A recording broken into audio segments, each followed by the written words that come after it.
La esquizofrenia es un trastorno mental grave que afecta a más de 21 millones de personas en todo el mundo. Es una enfermedad crónica que no cuenta por el momento con posibilidades de curación, pero que con el adecuado tratamiento y apoyo puede permitir llevar una mejor calidad de vida. Según información de la Asociación Madrileña de Amigos y Familiares de Pacientes con Esquizofrenia, el estigma hacia las personas con trastornos mentales predispone a actitudes negativas e implica un conjunto de creencias erróneas, actitudes de rechazo social, temor y acciones excluyentes que dificultan los procesos de recuperación y aumentan el riesgo de exclusión social y de discriminación. En las últimas décadas, las investigaciones actuales ponen en relieve las áreas clave del progreso hacia una mejor comprensión del desarrollo y la evolución de la esquizofrenia y sus tratamientos. La idea es evitar el estigma que vive el paciente con el fin de que en verdad tenga una reintegración funcional tanto en la sociedad como con su familia y en el mercado laboral. Bienvenidos a Diálogos en Confianza. Qué bueno que nos acompañen aquí en el 11 el día de hoy, que vamos a hablar de este tema, que cuando hablamos de temas de enfermedad mental me parece muy interesante que todos estemos conscientes de lo que estamos hablando, porque como ya se acaba de mencionar ahora, tendemos a esconderlas, a no hablarlas, a tener poca información, a tener mala información o ideas erróneas sobre un padecimiento. Y el día de hoy vamos a hablar de esquizofrenia, que de las enfermedades mentales probablemente es de la que más se habla, de la que más suena, sin ser probablemente la más prevalente, pero sí afecta a más de 20 millones de personas en el mundo. Y no solo afecta al paciente, sino a todos los que lo rodean. Y normalmente tiendes a no querer hablar del problema que tiene esta persona. Vamos a aprender el día de hoy qué es esta patología, por qué existe, por qué se da y cómo se debe de manejar. Ya escuchamos que no hay cura, pero todo esto vamos a tratarlo de aclarar el día de hoy aquí con nuestros especialistas. ¿Cómo estás, Oscar? Bien, pues contento de iniciar una semana más aquí en Diálogos en Confianza y de darle la bienvenida a todas las personas que se conectan a través de las redes sociales, que afortunadamente cada vez son más personas. Y qué tema tan importante el que tenemos el día de hoy, porque aunque sí la esquizofrenia tal vez de los padecimientos mentales, de los trastornos, pues es de las enfermedades más habladas. Sin embargo, poco se habla acerca de todos los trastornos. Entonces siempre es necesario un espacio como estos donde podamos todas y todos conocer un poco más, porque si no nos puede ocurrir bien a nosotros mismos o si no nos ocurre a nosotros, tal vez a alguien cercano a nosotros, y podemos nosotros colaborar para que el ambiente y la calidad de vida de esta persona sea mucho mejor, desde luego. Y por eso los invitamos y las invitamos a que participen en nuestras redes sociales. Recuerden que tenemos la página de Facebook, donde encontrarán el Facebook Live, y también lo pueden ver en línea. La dirección es www.11tv/diálogos, y ahí también pueden compartir precisamente sus opiniones. Otra forma es la línea telefónica, y para comunicarse el número es el 51 66 40 00. Saludo con mucho gusto a nuestras amigas y compañeras Aistiel Caneda y Alía Vadillo. Ellas son las intérpretes en la lengua de señas mexicana y nos acompañan como todos los días. Desde luego le damos la bienvenida a todas las personas que también hoy nos acompañan aquí en el estudio de Diálogos en Confianza, y a quienes nos pueden ver a través de la señal internacional de 11. Desde luego, pues también darle la bienvenida y los buenos días a nuestros especialistas, A quienes les voy a presentar en un momento. Y nada más les quiero decir como introducción, también hablando de esquizofrenia, que el término se acuñó hace alrededor de 100 años. Antes no tenía un término. Y la etimología de la palabra esquizofrenia viene de mente y dividida o partida. Entonces esto nos da una creencia errónea que es una enfermedad de múltiples personalidades. Lo vamos a ver hoy, que ese es otro problema. No vamos a hablar de esto el día de hoy, pero el chiste es que sepamos de qué se trata, cuáles son los focos rojos de la enfermedad y cuándo debemos tratarnos o sospechar de que existe. Pero vamos a ver esta cápsula que nos da un panorama general de esta enfermedad. En general, el panorama de la esquizofrenia, tanto en México como en el mundo, es bastante similar. La prevalencia de esta enfermedad se calcula en aproximadamente un 1% de la población. Entonces, lo que podríamos hablar de manera global es que se presenta prácticamente de una manera homogénea. La cuestión de las políticas que se toman a lo largo en todo el mundo, pues radican en varios puntos. Número uno es el tratamiento farmacológico. pero ese tratamiento no debe enfocarse solamente en eso, también debe de enfocarse en otros aspectos, ¿no? En otros aspectos como situaciones de inclusión social, situaciones de que las personas sigan o puedan seguir participando en actividades laborales o escolares hasta donde se pueda, y que las personas persistan o continúen su vida con grupos de apoyo, con el tratamiento terapéutico, psiquiátrico y con el apoyo de la comunidad. Ese sería lo ideal. Creo que aquí lo importante y como se menciona es que el tratamiento para la esquizofrenia debe de ser un tratamiento multidisciplinario. Este tipo de enfermedades o este tipo de padecimientos psiquiátricos pues son el tipo de enfermedad o el tipo de problema que tiende a estigmatizarse. Yo creo que el punto principal es que este tipo de foros nos ayudan a comprender un poco más cuáles son los fenómenos que ocurren en las personas con esquizofrenia, es hacer como este eco en las personas que el paciente con esquizofrenia no es aquel paciente que es agresivo o peligroso o que va a estar atacando de una manera indiscriminada a las personas. Son personas que tienen un padecimiento mental, que ese padecimiento mental suele tener síntomas positivos como estas alucinaciones, ideas delirantes, estos síntomas negativos como este aislamiento o aplanamiento, y estos síntomas cognitivos en donde les cuesta trabajo comprender o comunicarse en muchos de sus fenómenos internos hacia el exterior, y que tratándolos de una manera adecuada y apoyando a las personas para que sigan su tratamiento farmacológico, tengan un apoyo terapéutico y se involucren en las actividades diarias, son personas que pueden tener una mejor funcionalidad. Les voy a presentar a los especialistas que nos acompañan el día de hoy. En primer lugar, doctor Walfred Rueda Medina, bienvenido. Buenos días. El doctor es médico psiquiatra, director de la Asociación Proyecto Mente Creativa. El doctor Raúl Iván Escamilla, bienvenido. Orozco, perdón. Médico psiquiatra, especialista en esquizofrenia, jefe de la unidad de las clínicas de alta especialidad en el Instituto Nacional de Psiquiatría Ramón de la Fuente Muñiz de la Secretaría de Salud y es maestro en Ciencias Médicas en la UNAM. El doctor Francisco Jiménez Mora es psicoanalista, bienvenido. Gracias, José. Director del Centro de Atención Psicológica Integral. Bien, doctores, pues metámonos de lleno al tema. ¿Vieron cómo arranqué diciendo que existen muchas ideas erróneas? ¿Qué tan común y por qué se propagan estas ideas erróneas sobre la enfermedad? ¿Qué tanta conciencia o conocimiento real hay en la población general? Pues en general no hay mucho conocimiento. Esta palabra, bueno, la escuchamos de manera indistinta a veces en los medios para descalificar a alguien o para utilizarlo en forma peyorativa, ¿no? Cuando si supieran realmente las implicaciones de todo esto no la utilizarían, ¿no? La esquizofrenia pues es un trastorno mental, como mencionaba mi compañero Leonardo en la cápsula, que afecta la capacidad del ser humano para sentir, para pensar, para querer hacer las cosas, para relacionarse de manera interna como en forma externa, para comunicar las emociones o para expresar las mismas emociones. Bien, ¿qué tanto se diagnostica? ¿Qué tan común es que se diagnostique o se infradiagnostique o se sobrediagnostique? Pues realmente la esquizofrenia es un padecimiento poco diagnosticado. Veíamos en la cápsula que se estima que alrededor del 1% de la población padece esta enfermedad. Esto sería alrededor de 1 millón de personas. Sin embargo, en varios estudios que se han realizado, realmente el diagnóstico es muy bajo. Primero, porque es una enfermedad de la cual no se tiene conciencia de enfermedad y no se busca mucho la atención. Y por otra parte, su difícil detección. Parte porque no hay educación en la población en general, de los mismos pacientes y también de los familiares y de la sociedad. Estaríamos calculando que alrededor de este 1% realmente se está haciendo diagnóstico en aproximadamente el 10% solamente. Y bueno, y se calcula que igual en la esquizofrenia y en las demás enfermedades mentales, solamente el 10% de quienes están afectados buscan una atención médica y son tratados. Es decir, un 90% de personas con enfermedad mental no están siendo tratadas adecuadamente. Es más, ni siquiera se han diagnosticado adecuadamente.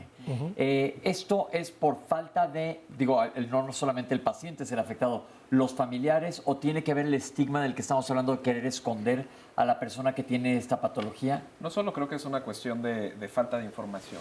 La cuestión de las enfermedades mentales puede ser muy compleja, no solamente de diagnosticar y detectar en los familiares, porque cuesta mucho trabajo al ser enfermedades que no se ven, que no generan aparentemente una incapacidad en un primer momento.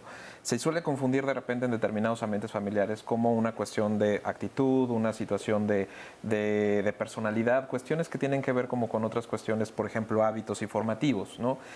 No tanto con la cuestión de la enfermedad. Eso es lo que de repente también hace que la gente no tan fácilmente acuda a un médico, sino que se lo atribuye a la cuestión de la crianza, de la formación de hábitos, de otro tipo de circunstancias, cuando en realidad estamos hablando de un problema, de una enfermedad mental.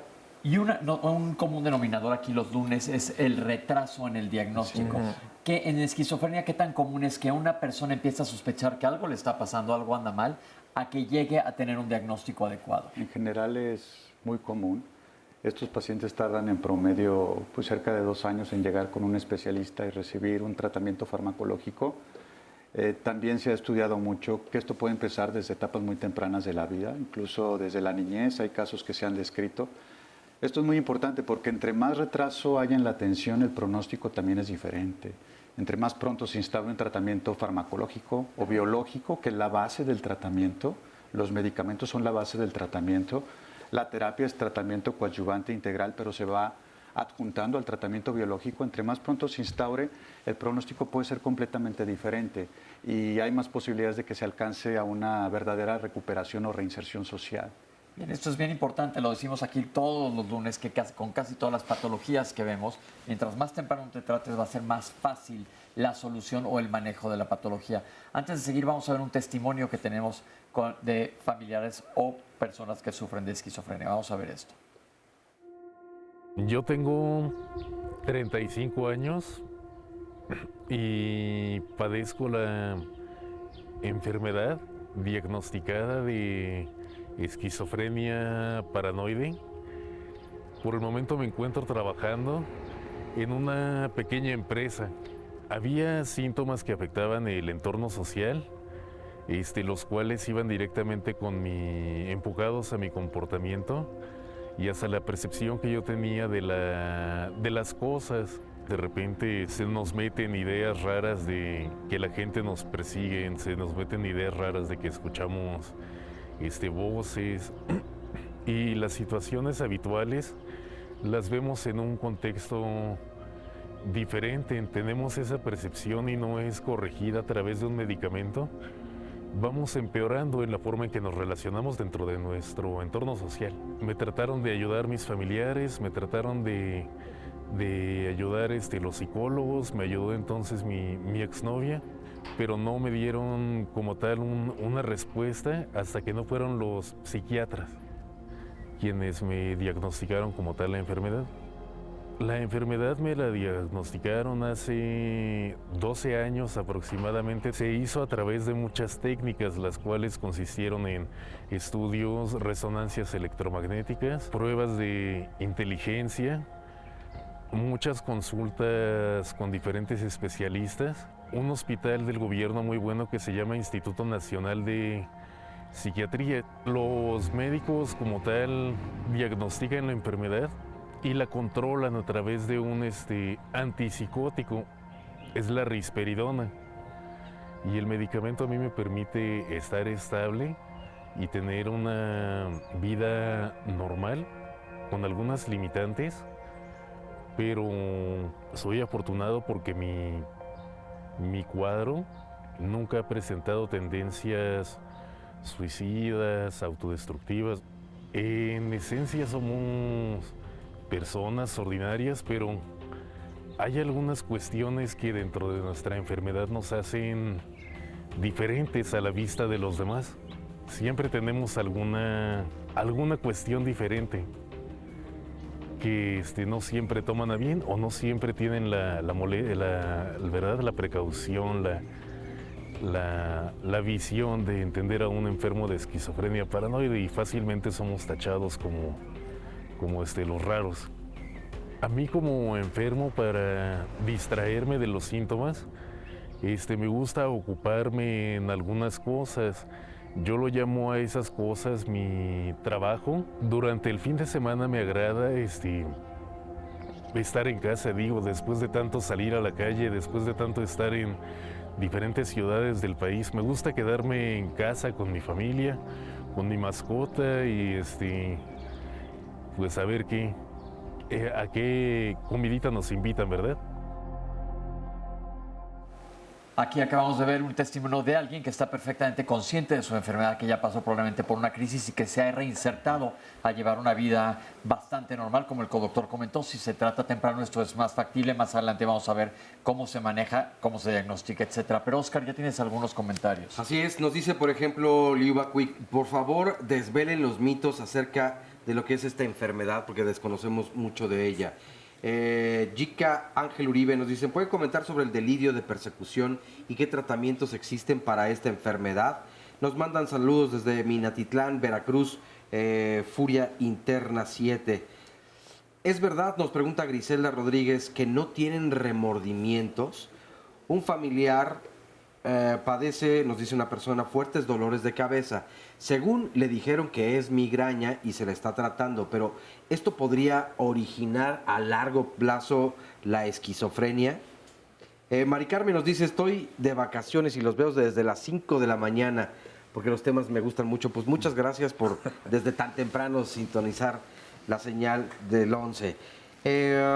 Jorge Ángel Rangel nos manda saludos desde Irvine, California, y nos dice, las patologías psicológicas en Estados Unidos podrían ser la causa de masacres parecidas a las de Las Vegas, Columbine, etcétera, etcétera. Y felicidades por los programas y el tema.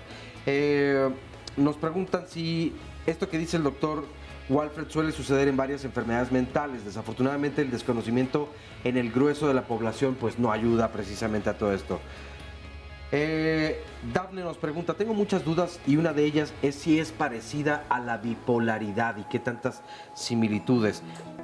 Lucina nos dice, ¿por qué están diciendo que es difícil diagnosticar cuando el esquizofrénico es especialmente agresivo por la razón de que perciben que son agredidos? También en todo lo que leen, especialmente los periódicos, y creen ser nombrado en todo lo que leen. Dice, ¿el abuso de la droga puede desencadenar esta enfermedad? Nadie nos pregunta. Pausa y volvemos. La esquizofrenia es un padecimiento psiquiátrico crónico, es decir, es un padecimiento de años, ¿no? Si nosotros tratamos de explicarlo o de dividirlo, podemos ver que la esquizofrenia tiene tres esferas o tres aspectos, ¿no? Uno que es el clásico, los síntomas clásicos, estas ideas que nosotros en psiquiatría conocemos como ideas delirantes, que es decir, son ideas irreales, son ideas no fundamentadas, pero que las personas creen de una manera muy concreta, muy vehemente, o de una manera muy certera, y tener fenómenos de alteraciones sensoperceptuales como alucinaciones, ¿no? Alucinaciones visuales o auditivas. Ese sería una de las esferas. Pero las otras esferas que normalmente no se consideran o se dejan de lado son esto que se conoce como fenómenos negativos de la esquizofrenia, es decir, las personas, además de tener estos fenómenos que te acabo de mencionar, suelen presentar síntomas como aplanamiento emocional, es decir, tienen una poca reactividad emocional. Además de esto, les cuesta trabajo o se les dificulta mucho el interactuar o tener relaciones interpersonales con otras personas. Pero además de esto, la tercera esfera en la esquizofrenia son estos síntomas que se conocen como síntomas cognitivos. Es decir, a las personas lo que les cuesta trabajo es entender, comprender cómo son las situaciones o cómo son los fenómenos que ocurren en el día a día, y normalmente esto les cuesta mucho trabajo.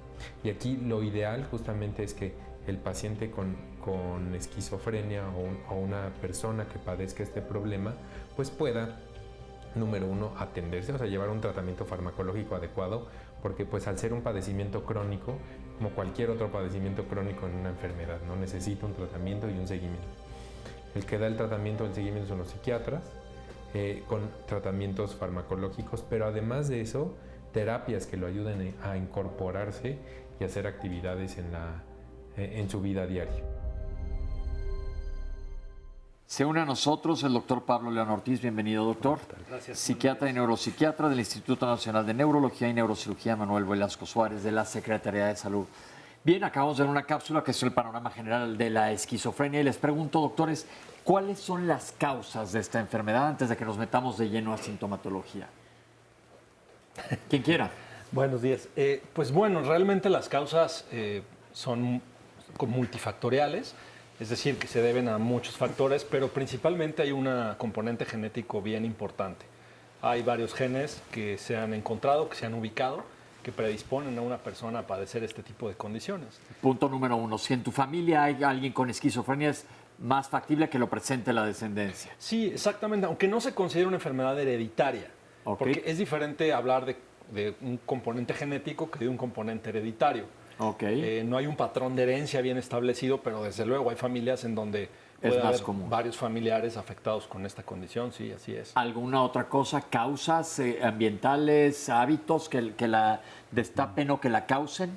Sí, es muy importante porque, como decía el doctor León, si tienes ya la predisposición biológica, la exposición a algunas drogas, sobre todo estimulantes, un tema muy de moda, el consumo de cannabis, también puede detonar un brote psicótico que eventualmente pueda llegar al diagnóstico de esquizofrenia. Ok, ¿nos pueden definir qué es un brote psicótico? Porque una de las diferencias era, ¿cuál es la diferencia una de las preguntas era, ¿cuál es la diferencia entre psicosis y esquizofrenia? ¿Qué es un brote psicótico? Un brote psicótico, pues prácticamente implica la pérdida con el contacto con la realidad. Hay que hacer el diagnóstico diferencial tanto en entidades médicas que pueden cursar con estos síntomas, como ideas delirantes, alucinaciones o percepciones erróneas a través de los órganos de los sentidos, que pueden ser entidades médicas, como algún paciente que esté internado, que desarrolla algún Pensemos delirio. algo totalmente físico. Un paciente cirrótico tiene una encefalopatía hepática y por la encefalopatía, ya lo platicamos aquí, se le sube el amonio al sistema nervioso central y no sabe dónde está, confunde el día con la noche. Las personas, eso podría Eso pasar. no es esquizofrenia, eso es una entidad médica y hay que hacer el diagnóstico diferencial. Dentro de las preguntas, decían de los estudios diagnósticos, muchas veces pedimos estos estudios, pero para descartar estas condiciones médicas. Y dentro de las condiciones psiquiátricas, muchas cursan también con síntomas psicóticos y no necesariamente es esquizofrenia. Ok, ahorita más adelante vamos a hablar del diagnóstico, de cómo se hace el diagnóstico. Ahorita vamos a ver cuáles son tenemos una cápsula que nos habla de los datos de alarma y regresamos con los médicos a que nos afinen estos datos. Lo que debemos de tener en cuenta, bueno, es si hay antecedentes de problemas psiquiátricos en la familia, o sea, tener en consideración, conocer bien esa historia familiar, si existen antecedentes. Número 2, como te digo, el problema de esquizofrenia, la enfermedad como tal, suele presentarse en edades jóvenes, ¿cierto? Entonces hay que observar ciertos fenómenos como el rendimiento académico, es uno de los puntos que podemos observar claramente. Número 2, la conducta o la interacción social que tiene la persona. Número 3, el retraimiento, o sea, es decir, este aislamiento o este interés por las cosas. Y 4, que pueden ser conductas que quizá puedan salirse de la norma. Es decir, en esta cuestión social, pues, ¿qué es la norma? Bueno, pues varía mucho de sociedad en sociedad o de cultura en cultura, pero lo que podemos, de manera resumida, lo que podemos decir es algo que no vaya de acuerdo a lo que sucede normalmente en nuestra familia o algo que sea anormal para esa misma persona. Entonces, esos síntomas pueden presentarse como un pródromo de alguna enfermedad. Lo que hay que diagnosticar y de manera temprana es si estamos viendo el inicio de un problema como esquizofrenia o estamos hablando de un problema más bien del estado de ánimo, como un cuadro depresivo, por ejemplo. Doctores, ¿qué sospechar o cuándo acudir al médico? ¿Qué síntomas? Bueno, yo creo que como en cualquier condición mental se debe acudir al médico cuando cualquier síntoma que esté ocurriendo empieza a afectar mi calidad de vida o mi desempeño. En el caso particular de la esquizofrenia, como ya decíamos, psicosis no es lo mismo. La psicosis es un síntoma, es como decir fiebre. Hay muchas cosas que pueden causar fiebre, ¿no? La psicosis se puede causar por muchas enfermedades. La esquizofrenia en particular es una enfermedad que se caracteriza por la presencia de psicosis de manera crónica. El paciente está presentando psicosis de manera recurrente si no es tratado y es como el síntoma principal de la esquizofrenia. ¿Cuándo acudir al médico? Cuando cualquier síntoma empieza a afectar cualquier área de mi vida, ¿no? Si estoy hablando de una enfermedad psicótica, cuando los síntomas psicóticos, es decir, esta dificultad para mantenerme dentro de la realidad, la presencia de alucinaciones o de ideas comúnmente de paranoia, empiezan a afectar mi desempeño, ¿no? Vamos a explicarlo todo muy claramente. ¿Qué quieren decir alucinaciones? Son percepciones erróneas, que pueden ser prácticamente a través de cualquier órgano de los sentidos. Las más comunes en la esquizofrenia son las alucinaciones auditivas, contrario a lo que sale en la televisión o en el cine. Las audiciones auditivas es que yo estoy escuchando algo que no está sonando, no existe. ¿Pueden escuchar voces, por ejemplo, música o cómo es? Pues como decía el doctor Escamilla, bueno, pues son alteraciones en la percepción. La persona que con esquizofrenia, que es lo más común tener alucinaciones de tipo auditivo, empieza a escuchar sonidos que pueden ser desde sonidos muy simples, incluso hasta algo más elaborado, escuchar voces, una voz o escuchar varias voces que dialogan entre sí y que le hablan a la misma persona sin que haya nadie alrededor, sin que no haya alguna fuente que esté provocando estos sonidos. Y tenemos un testimonio justamente que dice: tengo 10 años casado y mi esposa padece esquizofrenia paranoide. Hace 10 meses se fue de casa diciéndome que los espíritus le decían cosas de mí. Previo a eso, su madre la incitó a no tomarse el medicamento diciéndole que ella no estaba enferma. Pese a que la han internado en 2 ocasiones en el hospital psiquiátrico, la siguen apoyando en su delirio, lo cual, lejos de ayudarla, la perjudican gravemente. Me gustaría saber qué se puede hacer en una situación de esta naturaleza. Aquí lo estoy anotando y recuerden que todas sus preguntas las anotamos las contestamos hacia el final del programa, pero esto sí es una situación, lo que hablamos de la interacción familiar con lo que está ocurriendo en el paciente. Entonces hay audiciones auditivas, hay audiciones visuales o olfatorias o somestésicas, tienen que ver con el cuerpo. ¿Qué quiere decir eso? Con sensaciones corporales, pero las más comunes son auditivas. Ahora, no son percepciones agradables como algunas personas pueden llegar a pensar. El componente paranoide tiene que ver con este componente de persecución y la mayor parte de las veces las ideas y las alucinaciones tienen un componente o están matizadas por este componente punitivo de hacer sentir culpable al paciente o perseguir al paciente. Lo hacen sentir mal. Oye, fíjate, yo tenía una precisión al respecto de esto. Decíamos desde un principio, es un trastorno, es una enfermedad de la cual tenemos que tener sensibilidad y que creo que no se ha tenido. Para las personas es una alteración de la realidad, pero para la persona que lo vive es completamente real. Claro. Así es. O sea, es decir, si lo contradecimos, entonces vamos a entrar en una problemática, ¿no? O sea, ¿qué sería lo recomendable entonces? Sí, porque para ellos es su percepción de la realidad. La confrontación en un paciente que está psicótico, por eso no son efectivas las intervenciones psicoterapéuticas en un paciente que está en un cuadro psicótico, porque es probable que se pueda detonar o se pueda exacerbar la sintomatología. Lo más importante es buscar la ayuda, porque mientras el paciente no reciba este apoyo biológico, que son los fármacos antipsicóticos, pues por más que dediquemos toda la tarde a platicar con el paciente, no lo vamos a convencer. Incluso muchas veces hay que intervenir desafortunadamente en contra de la voluntad del paciente para medicarlo. Ok, ahora, entonces ya vimos varios de los síntomas. El paciente con esquizofrenia los siente totalmente reales, aunque no esté ocurriendo. ¿Y cómo va a actuar él o ella ante estos estímulos? Pues normalmente actúan en consecuencia, es decir, si escuchan estas voces que les están diciendo tal persona te quiere hacer daño, pues las personas van a alejarse de esas personas o de esa persona en particular, como en el caso de este paciente, donde las voces le decían tu esposo te quiere hacer tal o cual, y entonces las personas actúan en consecuencia, dado que pues, para ellos es absolutamente real. Y las alucinaciones, además de auditivas, como ya dijimos, pueden ser visuales, lo mismo, si están viendo cosas pues, aterradoras, van a actuar en consecuencia. Es decir, para ellos es algo absolutamente real, ¿no? Y generalmente afecta mucho su conducta, su estado de ánimo y su funcionalidad en general. Ya hablamos que existe un componente hereditario en la esquizofrenia, pero ¿cuáles son los grupos de edad más afectados?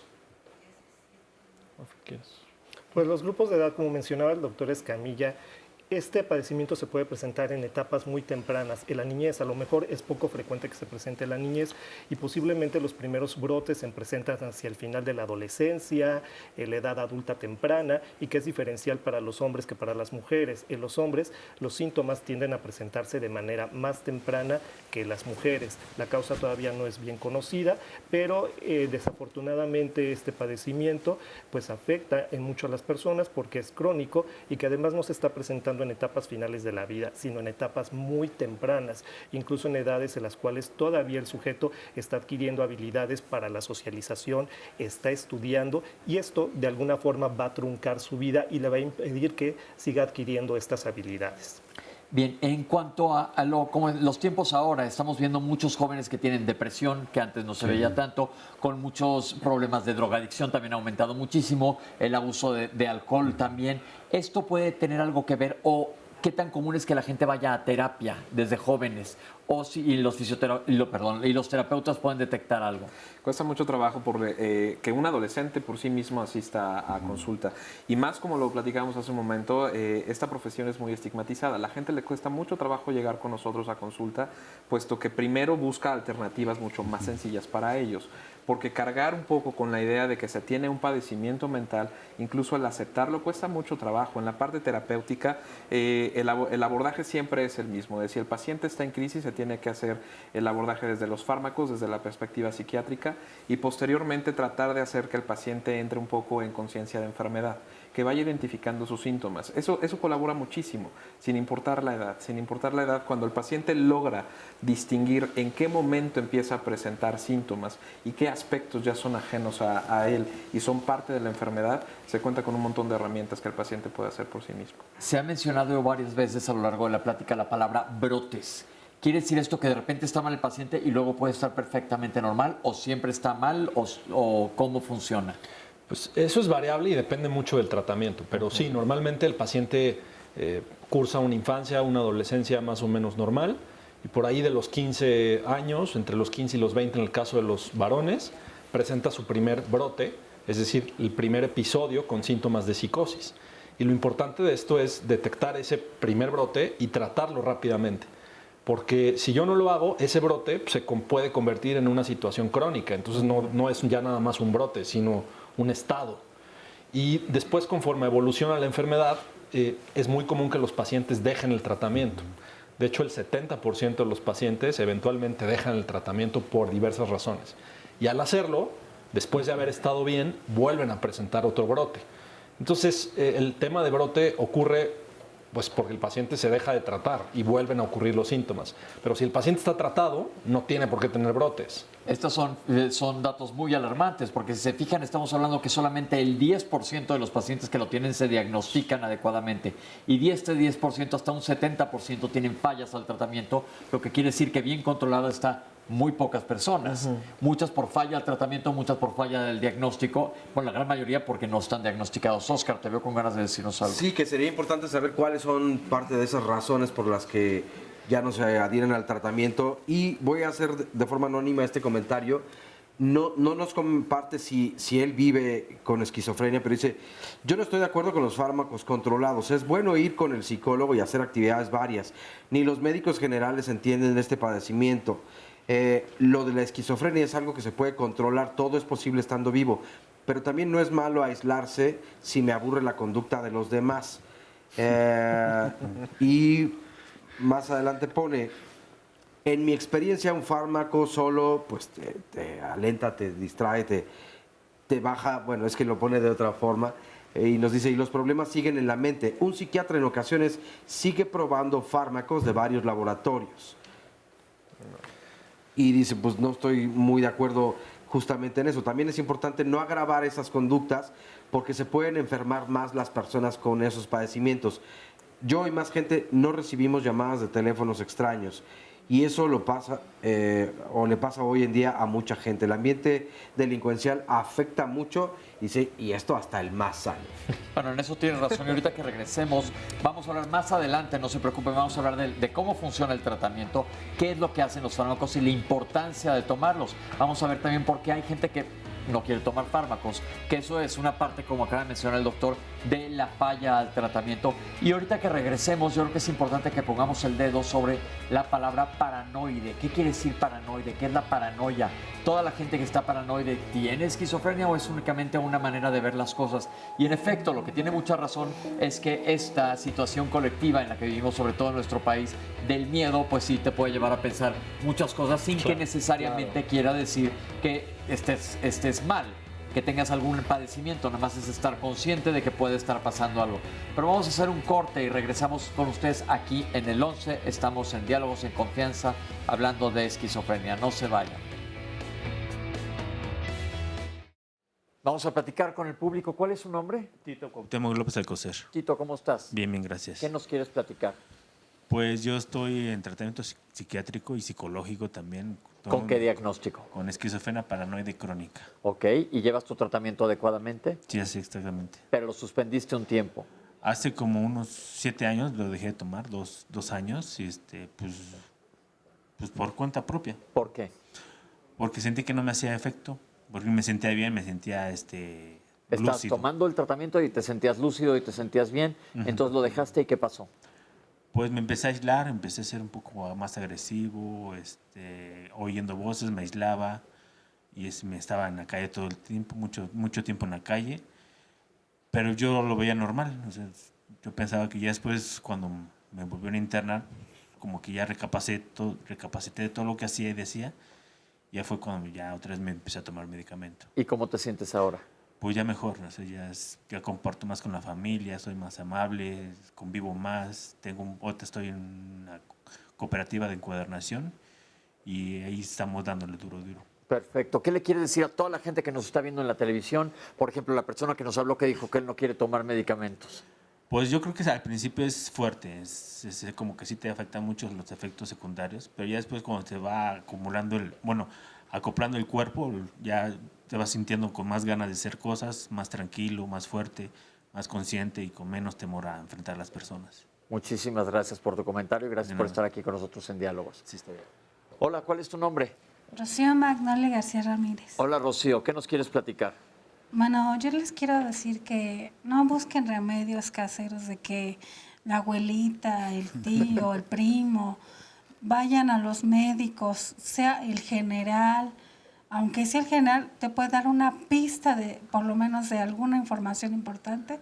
Y también vayan a los médicos.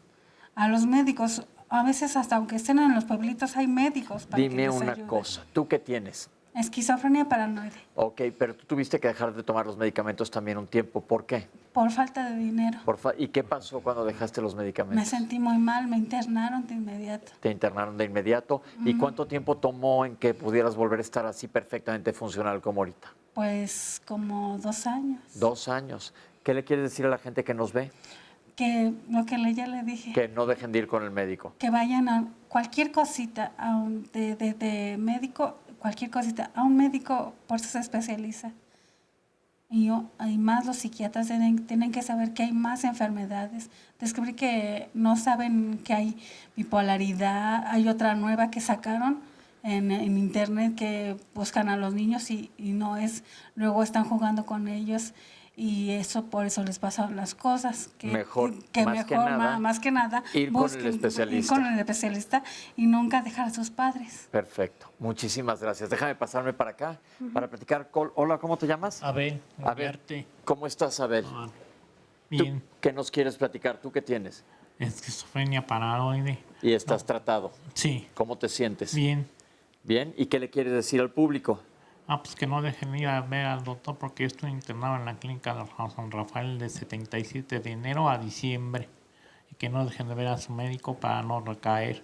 Porque la gente no nos ve así, sino dice que está uno loco y no es cierto. Y no es uno agresivo, sino todo lo contrario, calmado. Oye, ¿tú trabajas? No estoy viendo aquí a FABE, en taller de pintura y cerámica. ¿Y cómo te sientes con este tratamiento ocupacional? Bien. Ok, ¿y con tu familia? También. ¿Con quién vives? Con mis hermanas y mi hermano. Ok, perfecto. Pues muchas gracias por estar aquí con nosotros y compartir. Perfecto. Vamos a ver esta cápsula que les tenemos preparado. Vamos a seguir viendo sobre testimonios. Yo tengo 52 años. Mis hermanos, uno tiene 57 y la otra tiene 62 y ambos tienen la enfermedad de esquizofrenia. Nos empezamos a dar cuenta que ellos estaban raros porque, bueno, primero él fue el que empezó a decirnos que él tenía telepatía y que las personas que había conocido le hablaban a través de la televisión y le decían qué decirnos a nosotros, cómo comportarse con nosotros. Y había momentos en que pues era agresivo. Fuimos 10 hermanos. Entonces, pues todos éramos entre adolescentes, niños, y al escuchar tantas cosas que nos decía, pues nos daba mucho miedo. Y yo pues sentía que también estaba enloqueciendo. Lo quisimos llevar al hospital, al Fray Bernardino. Allí quisimos llevarlo en muchas ocasiones, pero no nos atrevimos a llevarlo a la fuerza al principio porque él era muy violento. Lo que nos decían era que en el hospital no podía ir por él, que no podían ir por él en una ambulancia y que tampoco lo podían llevar a la fuerza, bueno, ellos. Y cuando nosotros les preguntábamos que si podíamos nosotros llevarlo así, ¿no?, contra su voluntad, pues nos decían que pues no era lo conveniente. Hasta que nos armamos de valor al ver que él seguía siendo muy agresivo, muy violento y que podía ocasionarle un daño a alguien o a él mismo, decidimos, conseguimos un número telefónico de unas personas que hacían este tipo de traslados, ¿no? Que llegó un carro particular con 3 hombres y bueno, entraron a la casa, lo amarraron en una sábana y lo metieron a la fuerza al auto y ya se lo llevaron al hospital. Esa fue la manera que pudo él por primera vez llegar a un hospital y llegar ante un doctor, porque de otra manera no habíamos podido. A partir de allí fue un insistir constantemente con él para que se tomara su medicamento. Ya en ese momento ya habían dicho que era esquizofrenia paranoide, y que pues nosotros como familiares debíamos ir a unas pláticas al hospital. Mi hermana fue mucho más callada, ella fue lo contrario de él. Ella era más tranquila y ella empezó a dar síntomas ya tal vez después de los 30 años. Ella ya empezó a decir que también escuchaba voces. Se notaba cómo ella, su cara cambiaba, su rostro era de enojo y hablaba sola. Ella más bien todo el tiempo se encerró. Así que también pasaron muchos años. Fue tardado en el sentido de que ella tampoco quería atenderse. Pues hasta hace aproximadamente, tal vez entre 8 o 5 años, que a ella la diagnosticaron.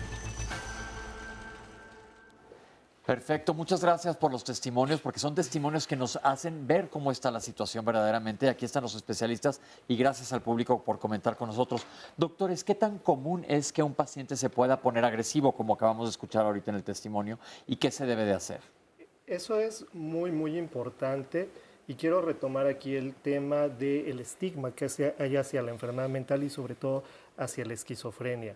Una de las creencias erróneas sobre la esquizofrenia es que los pacientes son muy agresivos, cuando en realidad en varios estudios lo que se ha observado es que es más probable que los pacientes con esquizofrenia sean agredidos a que ellos agredan.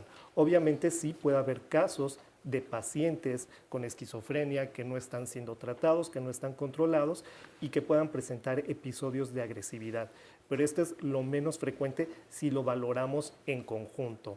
Entonces, esta es una de las creencias contra las cuales tenemos que luchar. Ahora, se tocó el punto que creo que es bien importante que lo tengamos a la mesa del internamiento. Muchas veces es necesario internarlo, pero comentábamos ahorita, nos van a explicar los doctores, que ya no es tan común como se veía en el pasado o como vemos en tantas películas y en novelas. Eso ya no, ya gracias a Dios no sucede como sucedía en el pasado. Pero que los pacientes no se quieren internar y se hace una, no sé cuál palabra utilizar, intervención familiar para meterlo. ¿Cómo funciona esto? ¿Y cuál es el adjetivo o el nombre, más bien el enunciado que se le debe dar a un hospital de enfermedades psiquiátricas? Pues el nombre adecuado pues, son hospitales de atención psiquiátrica. Ok. Quitemos la palabra manicomio del diccionario. Eso ya nadie lo utiliza. No. Ok. No. Sí, y actualmente se prefieren otro tipo de esquemas. Es muy importante, como mencionabas, evaluar la red de apoyo. La familia muchas veces puede abreviar un internamiento. Cuando el paciente tiene una disposición a seguir un tratamiento, es más probable que el manejo sea en casa muy conservador, con una vigilancia más estrecha, con citas más cercanas, vigilando los efectos de los medicamentos y se puede evitar. La hospitalización es el último recurso, como en otro tipo de padecimientos médicos que es una cirugía, un procedimiento más invasivo. dejamos la hospitalización para un paciente que tiene ideación suicida, cuando tiene algún riesgo para dañar a los demás o para dañarse a sí mismo, o algún riesgo de que a lo mejor el paciente, por el estado en el que se encuentra, que se puede extraviar, porque también los pacientes a veces en las condiciones en las que están pueden terminar en la calle y se pueden extraviar en una ciudad como esta. Ok. La gente que nos está viendo debe estar pensando, bueno, o dándose cuenta si hay alguien cercano, ¿a dónde me acerco? ¿A dónde busco?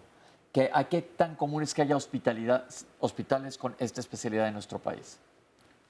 Bueno, en la Ciudad de México, es decir, pues bueno, como todos los problemas de salud en nuestro país, tenemos un problema de centralización. Es verdad que los hospitales de tercer nivel o con atención psiquiátrica, pues fundamentalmente se concentran en las capitales, en algunas capitales y en la Ciudad de México. En la Ciudad de México pues existen varios hospitales públicos que pueden atender este tipo de pacientes. El más grande, el Hospital Fray Bernardino Álvarez, que es un hospital que depende de Secretaría de Salud y que es el hospital psiquiátrico pues, más grande de este país y probablemente de Latinoamérica. Pero también hay otras unidades de atención, los ECOSAM, los Centros de Salud Mental Comunitarios, de los cuales hay algunos aquí en la Ciudad de México, el Instituto Nacional de Psiquiatría, el Instituto Nacional de Neurología. Es decir, son centros de referencia de tercer nivel que cuentan con un psiquiatra, ¿no? Van a aparecer todos estos datos aquí en Plecas, en el programa y en nuestras redes sociales, por si les queda duda, y ahí se les ofrece información, me imagino. Ahora, vamos a hablar un poco del diagnóstico. Ya hablamos de la sintomatología, no sabemos exactamente, ni nosotros los médicos, los que no tenemos la especialidad, a qué nos estamos enfrentando. Pero tenemos una cápsula que nos resume y regresamos con los médicos para hablar de esto. ¿Cómo se hace el diagnóstico en una persona con esquizofrenia? Pues es un diagnóstico clínico, es decir, se hace a través de una o varias entrevistas con el paciente. No hay un estudio formal, no hay un estudio puntual que diga tienes o no tienes esquizofrenia, un estudio con aparatos o con equipo médico, sino que este diagnóstico es a través de la clínica, es a través de las entrevistas. Lo ideal es que para una persona que tiene este tipo de síntomas, sí se hagan estudios para descartar que no se trate de algún otro problema médico, pero el diagnóstico sigue siendo clínico. Entonces, una vez que tú haces una entrevista y que tú puedes valorar al paciente y llegas al diagnóstico de esquizofrenia, pues es cuando tú empiezas a dar algún tratamiento, que normalmente es un tratamiento farmacológico acompañado por otros tratamientos de apoyo. Pero esta enfermedad no se presenta de golpe así. Esta enfermedad no se presenta de un día para otro que empiecen a tener estos síntomas. De hecho, el cuadro que se presenta antes de presentar estos fenómenos psicóticos, normalmente lo conocemos como un cuadro prodrómico. ¿Okay? ¿Qué es eso de un pródromo? Es justamente los síntomas previos a presentar o a poder hacer un diagnóstico de esquizofrenia. Y estos tienen mucho que ver con disregulaciones emocionales, con cuestiones de dificultad para relacionarse con las personas, es decir, normalmente la persona es más aislada, normalmente empieza a interactuar menos con las personas, le dejan de interesar cosas que antes le interesaban, y esto se puede confundir con otros problemas psiquiátricos. Para darte una idea, la esquizofrenia se puede presentar alrededor de los 18 años, ¿no? Quizá desde los 16, los 18 hasta en las mujeres puede ser un poco más tarde, hasta los 25, 28 años. Pero si es una persona, digamos, vamos a poner el caso de un hombre, digamos de 17 años, que lleva varios meses aislándose, retrayéndose, sin mucha interacción social, etcétera, no está presentando el cuadro que nosotros conocemos como esquizofrenia, sino lo que tenemos o lo que podemos sospechar es que sea una cuestión de depresión o de ansiedad. Entonces pasa todo este tiempo y es hasta ese momento en donde nosotros vamos a hacer ese diagnóstico de esquizofrenia. Es por eso que tarda tanto ese tiempo.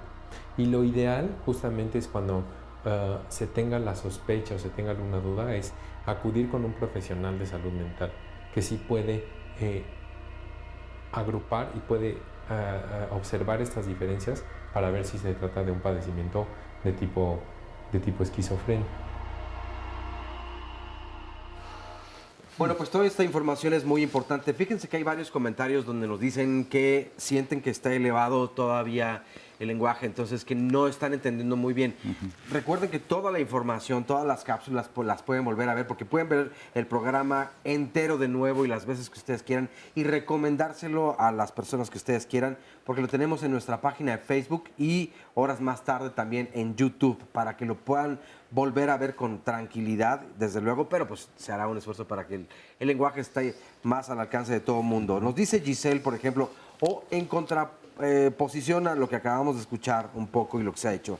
Carmen Seth nos dice, a ver, en mi experiencia en el Instituto Nacional de Psiquiatría, cuando tienen un evento agresivo, los mandan al Fray Bernardino y no los quieren ahí, aunque lleven mucho tiempo atendiéndose en el instituto, siendo que la agresividad es una característica de la enfermedad.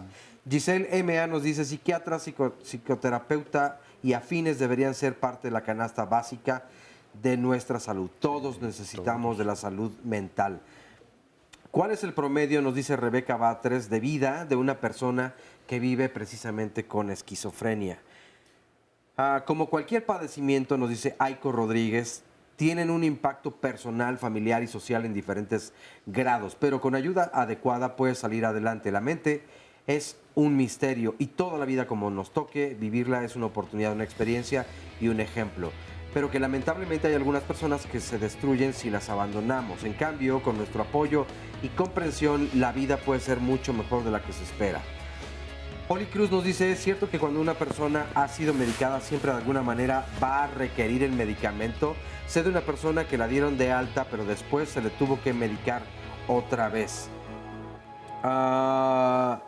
Los problemas con la tiroides que no son controlados pueden desencadenar en esta enfermedad, nos pregunta Pari Olivares.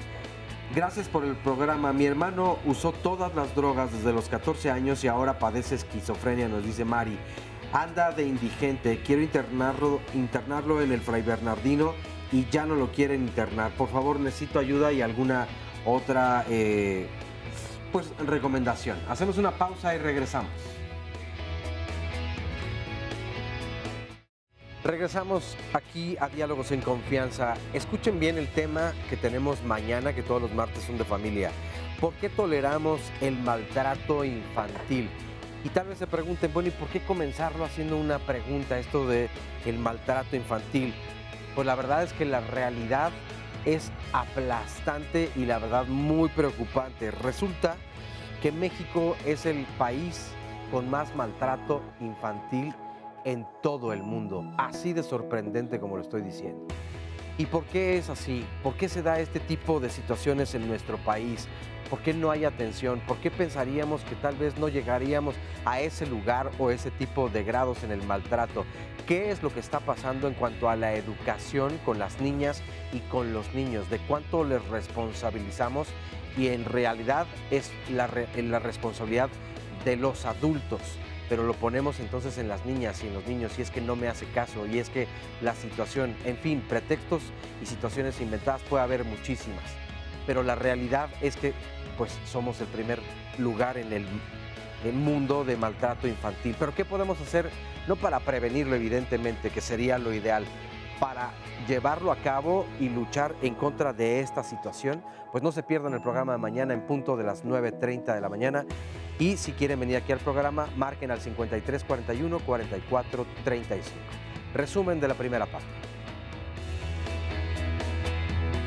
Se estima que alrededor del 1% de la población padece esta enfermedad, hablando que alrededor de este 1% realmente se está haciendo diagnóstico en aproximadamente el 10% solamente.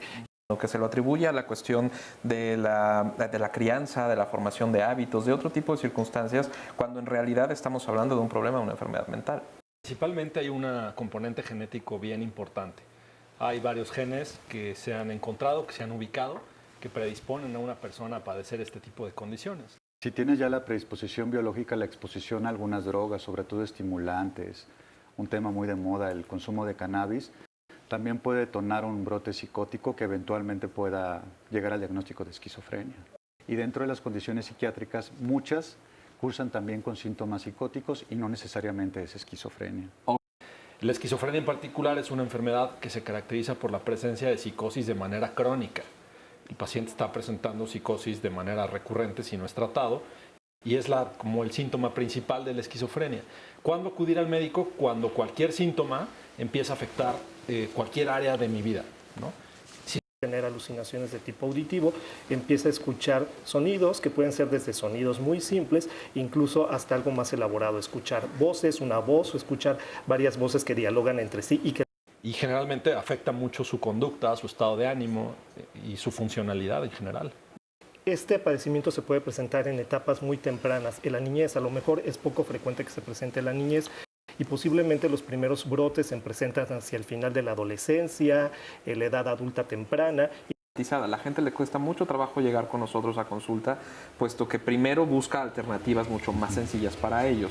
El abordaje siempre es el mismo. Si el paciente está en crisis, se tiene que hacer el abordaje desde los fármacos, desde la perspectiva psiquiátrica, y posteriormente tratar de hacer que el paciente entre un poco en conciencia de enfermedad.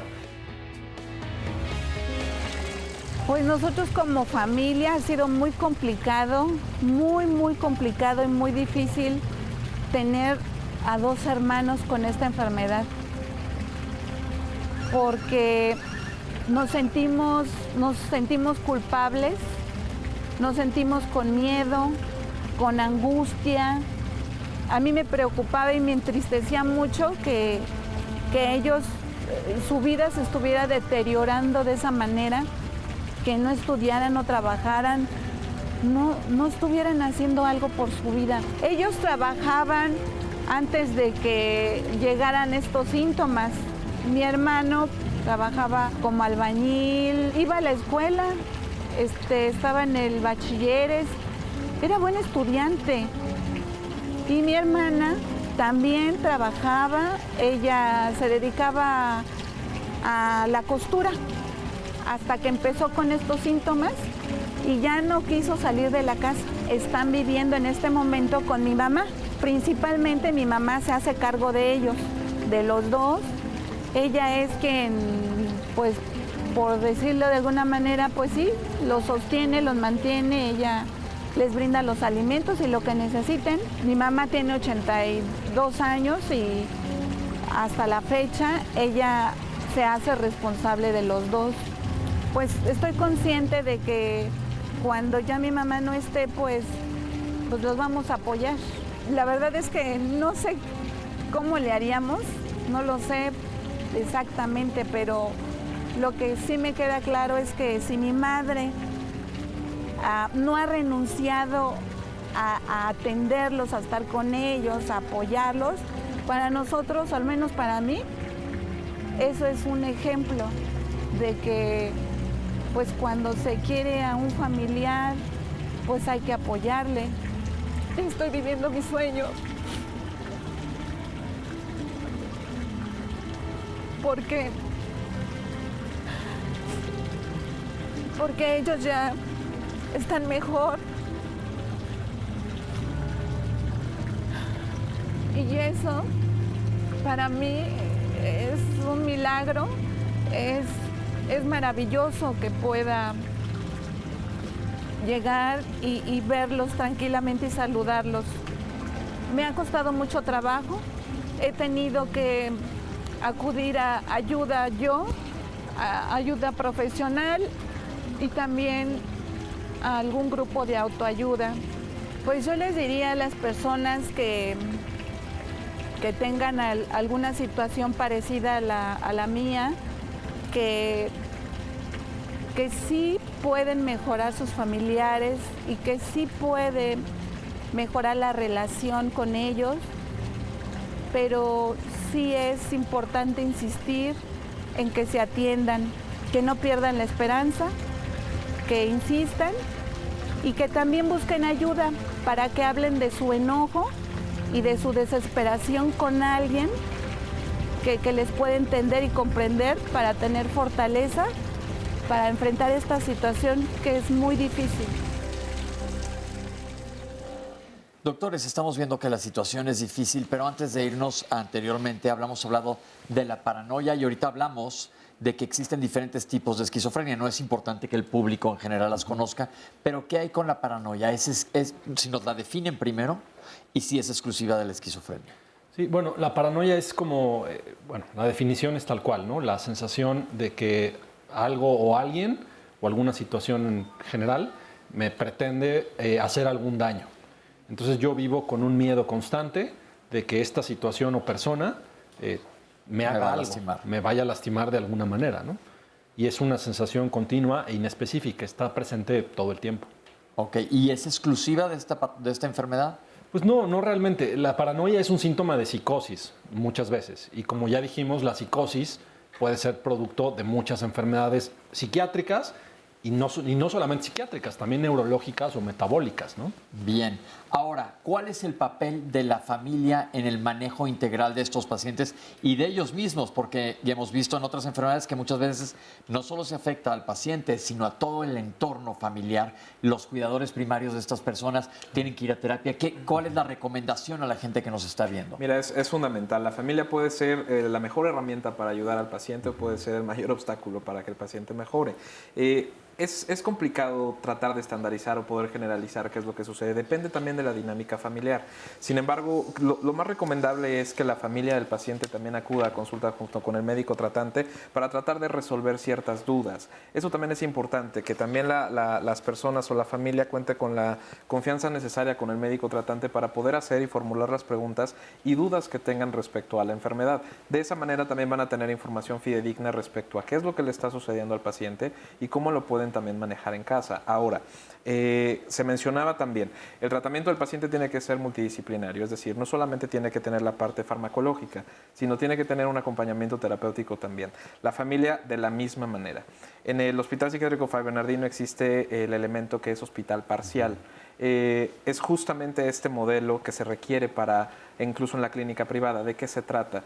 Los pacientes tienen a su médico tratante, el cual se les hace el seguimiento del fármaco para ver la evolución, ver cómo están funcionando y respondiendo al fármaco, pero también tienen su acompañamiento terapéutico, además de que también tienen algunas actividades que ayudan a estimular determinadas áreas cognitivas, memoria, que puedan a lo mejor prepararse como para algún trabajo.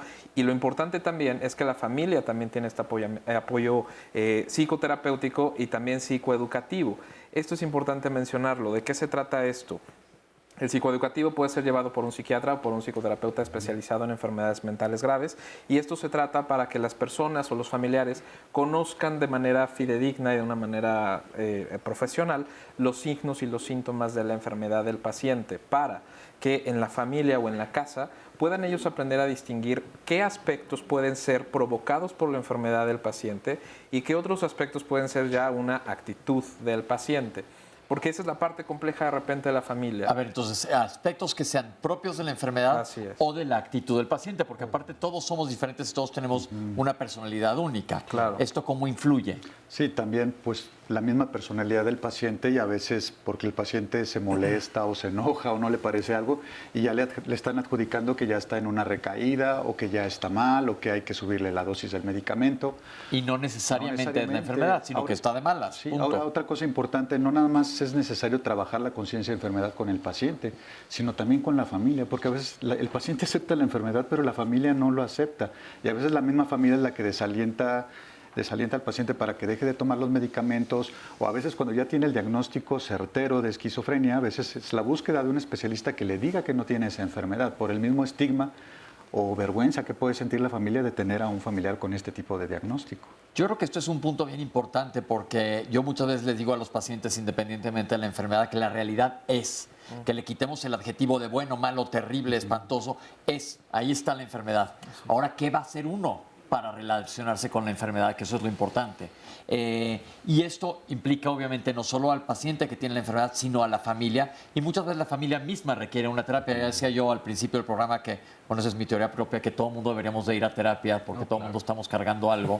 Entonces, y es una manera de autoconocerse. Yo creo que sería importante que nos conociéramos todos.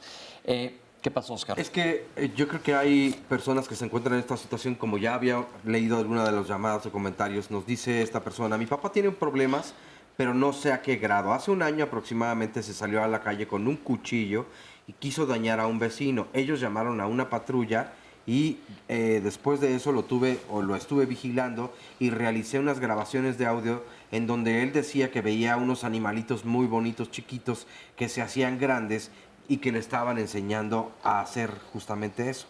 Derivado de eso, entonces lo llevé al sector salud y me dieron una cita para llevarlo al psiquiatra, pero él no quiso ir argumentando pues que no estaba loco. Asimismo se pasa hablando toda la noche por teléfono, pero pues no tiene ni teléfono celular. Entonces lo que hace es tomar el control remoto de la televisión pensando que es un teléfono y entonces que se la pasa hablando toda la noche. Entonces dice, la verdad necesito ayuda porque no sé qué hacer ante una situación así.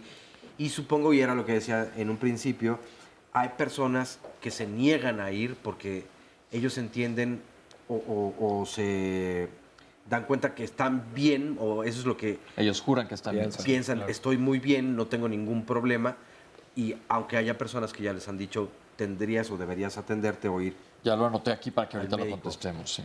Isabel nos dice, a mi hijo le dieron un cóctel de medicamentos, pero no le hicieron ningún estudio del cerebro, solamente le hicieron preguntas. Se volvió adicto a las pastillas. ¿Se puede detectar la esquizofrenia sin estudios? El estar en tratamiento es muy costoso. Además, son medicamentos que se deben de tomar para toda la vida. Ana Regis, ¿qué se hace cuando no se conoce a una persona? No se conoce que una persona tiene un trastorno y tampoco lo admite o reconoce en un hospital psiquiátrico. ¿Cómo se le da tratamiento a estas personas y los familiares podemos hacer? ¿Y qué peligros corremos también? Dolores nos dice, me gustaría que los médicos hablaran con términos más sencillos de entender y no tanto con términos médicos. También espero que hablen más sobre cómo se puede apoyar a un familiar que padezca esta enfermedad. Celeste nos dice, mi hermano sufre de esquizofrenia y lo llevamos al Fray Bernardino. Nos dijeron que ya no puede estudiar y trabajar y no es muy difícil encontrar alguna actividad que haga. Nos es muy difícil, supongo. Armando Medina Huerta, ¿cuántos tipos de esquizofrenia existen?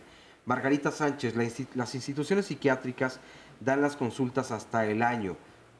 Esto no puede ser posible porque esta enfermedad, desde luego, va avanzando y se contrapone a lo que decían que mientras más pronto se comience el tratamiento, entonces un mejor pronóstico. Héctor Rodríguez nos dice, ¿puede afectar la esquizofrenia a las personas que cuidan de estas personas justamente? Este otro de Cintia, que justo la tableta me hizo aquí una trampita, pero a ver si lo encuentro pronto. Aquí está. Nos dice, conozco a varias personas con esquizofrenia. Realmente la medicación les ayuda mucho, pero ¿cómo saber cuándo empiezas con ello? A una amiga le empezó después de tener a su tercer hijo, a un chico desde que era niño. Dicen que es genético, pero puede desarrollarse también por el abuso o mal uso de los fármacos. ¿O habrá algún desencadenante? Es muy triste ver el cambio tan radical antes cuando mi amiga estaba bien, a luego cuando empezó con los dolores de cabeza, según ella, a raíz de la implantación de un DIU, y luego fue diagnosticada con esquizofrenia. Ya no es la misma persona, ni siquiera con la medicación. Por otro lado, nos dice... es prudente que un psiquiatra en una primera cita de 40 minutos y con solo unas preguntas pueda diagnosticar bipolaridad a un paciente. ¿Qué tan útil es que el diagnóstico sea expresado al paciente de una manera tan directa? Considero que mi familiar solo iba con un ataque de ansiedad. Ahora está peor con este diagnóstico. ¿Y qué debemos hacer? Ahora, no podemos meter en una misma caja los trastornos. Desde luego, hoy estamos hablando de esquizofrenia específicamente, que no tiene una relación con la bipolaridad. Sí. Parte de lo que nos dicen. Sí, algo que se repite ahí constantemente pues, es este tema del estigma, ¿no? O sea, hay muchas ideas falsas acerca de estas enfermedades. Los tratamientos, pues desde luego no te pueden dar más esquizofrenia, tampoco son adictivos. Y sí es una condición que se debe de tratar fundamentalmente con fármacos y también con otras intervenciones.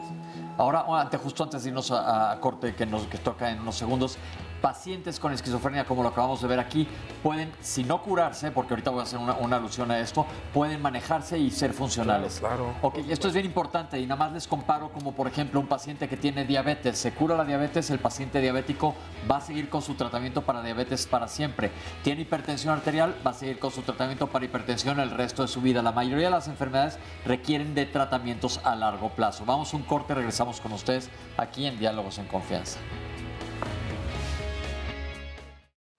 Estamos de regreso con el público. Hola, Verónica. Hola, buenos días. Bien, yo soy madre de un joven de 24 años diagnosticado con esquizofrenia desde hace 14 años. Él es un joven que nunca ha sido hospitalizado. Considero que ha sido bastante determinante en su evolución la familia. Nosotros lo tratamos de ayudar, de apoyar, estamos muy pendientes de su aseo personal, de sus alimentos, pero sobre todo de su atención médica. Considero que cuando un enfermo es diagnosticado con esta enfermedad, necesita estar siempre medicado. Eso es determinante, porque cuando los jóvenes o las personas no se medican, tienen recaídas y entonces eso los va limitando cada vez más a integrarse en la sociedad. Verónica, ¿tu hijo va a la escuela? Mi hijo estudió hasta el 4º semestre de vocacional. Después de que lo diagnosticaron, siguió estudiando, pero considero que los mismos jóvenes del salón, del grupo en donde él estudiaba, le fueron relegando tanto que eso le afectó. Y entonces él decidió ya no asistir. Desde el 5º semestre de vocacional dejó, suspendí. Es bien importante tu testimonio, porque ¿qué quiere decir? Lástima de lo de los compañeros, ojalá y vean esto, que no debe de ser, porque tu hijo estaba estudiando perfectamente bien y está llevando una vida bastante funcional. Así es. Por el momento sí, él está en una escuela de artes, él es un chico que nunca ha sido agresivo, jamás. Yo creo que es un estigma que debemos cambiar. Esto es, no sé qué tendríamos que hacer como sociedad para darles la oportunidad a los chicos, a las personas de integrarse de manera productiva, porque con ese estigma que los vamos etiquetando, los vamos relegando y eso a ellos les afecta. Pues justamente lo que estás haciendo ahorita, te felicito y muchísimas gracias por compartir con nosotros. Gracias. Hola, ¿cuál es su nombre? Juan Carlos. Hola, Juan. Beltrán. Mi hijo se llama José Carlos, tiene 32 años, a los 23 años fue diagnosticado, estudió laboratorista clínico hasta los CETIS y es un hombre a estas alturas ya sordo, que es funcional. Hemos aprendido con él a nombrar la enfermedad, a decirla. Creemos que es muy importante que todo el mundo sepa. Nuestros amigos, si yo estuviera enfermo del corazón, todo el mundo sabría que estoy enfermo del corazón y no tendría el soporte necesario con todo el mundo. Nombrar la enfermedad es muy importante para que todo el mundo entienda qué es lo que se tiene que hacer alrededor. Todos nuestros familiares, todos nuestros amigos, porque eso también acaba con el estigma de la enfermedad. Perfecto. Hay que nombrarla, hay que decir, mi hijo es un hombre a estas alturas con esquizofrenia. Y eso lo hace como si fuera un hipertenso, como si fuera un diabético, como si fuera alguien enfermo del corazón, como si tuviera cáncer. Perfecto. Siempre, ante estas enfermedades, siempre la familia, siempre el medio ayuda a procesar las cosas. En nuestro caso, nuestro hijo ha aprendido ese proceso, la nombramos, él sabe que es un hombre enfermo, también está en Protarte. Hoy no vino porque está en su clase de pintura, toma pintura, pinta bastante bien, hace sus actividades, viaja en el metro. Tiene otra característica, él es sordo de nacimiento. Y es muy interesante porque aún siendo sordo, en sus momentos de mayor crisis, él escucha voces. Curioso. Aún sin sus curvetas. Cuando nunca ha escuchado una voz completa, cuando es sordo, tiene este diálogo interno en su mente. Esta alucinación auditiva. Esta alucinación auditiva, que es un diálogo interno. No es una voz que venga desde afuera, ¿no? Que salga, ¿no? Sino que es un diálogo interno que está en su mente, que le hace escuchar voces, aun cuando nunca ha escuchado una voz completamente bien porque es sordo. Perfecto, muchísimas gracias. Déjenme pasarme para acá para seguir interrogando. Hace un poquito para acá, para yo en medio. Vamos primero con usted. Hola, ¿cuál es su nombre? ¿Cómo estás? Soy Laura. Laura, ¿qué nos vas a decir? Soy hermana de Arturo. Ajá. Él no pudo venir porque está de vacaciones con un hermano y hoy llega.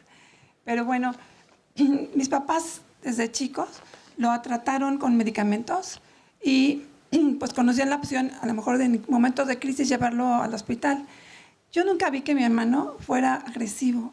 Yo creo que él tenía muchos miedos, muchos enojos y muchas emociones negativas que hacían que él, por sus mismas características, no pudiera procesar. Y yo la única vez que supe, porque no me tocó ese momento, que se defendía a lo mejor de que a fuerzas lo tuvieran que llevar a un hospital. Posteriormente, bueno, yo tengo la oportunidad de estudiar psicología. Yo estudié psicología educativa y encontré respuestas en libros, no solamente en la psiquiatría de medicamentos que eran importantes, sino que hacían un análisis de la parte social, haciendo un cambio de paradigma. Por ejemplo, así como en la astronomía, antes era el centro, la Tierra, y decían, bueno, es el enfermo, el que está enfermo. Después cambiaron a, ya no es la Tierra el centro, sino es el Sol, donde encuentras la familia y todo un entorno social. ¿Cómo es el entorno familiar en su situación? Bueno, yo creo que esto que dicen de la división, en este libro precisamente que traigo aquí, para mí fue, que se llama Terapia Familiar y Familias en Conflicto. ¿Cómo lo llevan ustedes? ¿Cómo es la vida familiar? Después de un tiempo, porque hemos pasado muchas etapas, estamos mejor. Sin embargo, lo que dice en este libro es que hay una parte escindida en la sociedad que ellos notan, o sea, que ellos también lo registran así y no pueden explicarlo, ¿sí? Bueno, nosotros, benditos a Dios, encontramos a una institución que se llama AFAPE, donde encontramos a gentes pues de muy buena voluntad, amorosas. La directora es una persona que tiene un hijo, él es su hermano precisamente, donde hicieron actividades, entre ellas pues Arturo, por ejemplo, hizo alebrije, hace dibujos, hace dibujos. Es decir, el chiste es que se busquen redes de apoyo y hay salida, y puede estar todo el mundo mucho mejor. Sí, pero le digo integral. Porque la parte psicosocial... Lo mismo que han dicho los médicos. Es muy importante, pero la parte integral. Pues muchísimas gracias.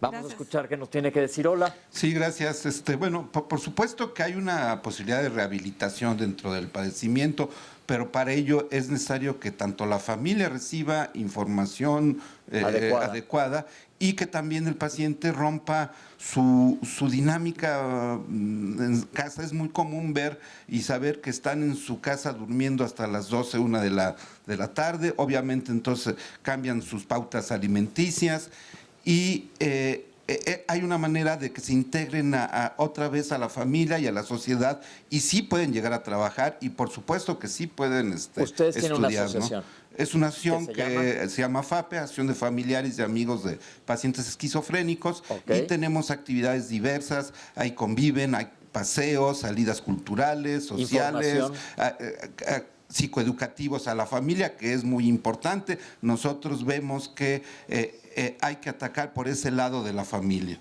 Está apareciendo la información en pantalla y es muy importante que busquen grupos de apoyo a los familiares que tengan, que se enfrenten hasta esta enfermedad, porque el desconocimiento de ella da mucho miedo. Entonces, cuando se relacionan con más personas, ¿cuál es el resultado? ¿Cómo ven a los familiares y al paciente? Rápido se ve cómo cambian esas percepciones, ¿no? En efecto, de llegar, de sentirse solos, sin esperanzas, luego ven que hay una posibilidad de integrarse, que hay otras personas que sufren lo mismo que ellos sufren. Muchísimas gracias. Gracias por sus comentarios. Y vamos a ver esta cápsula. Gracias.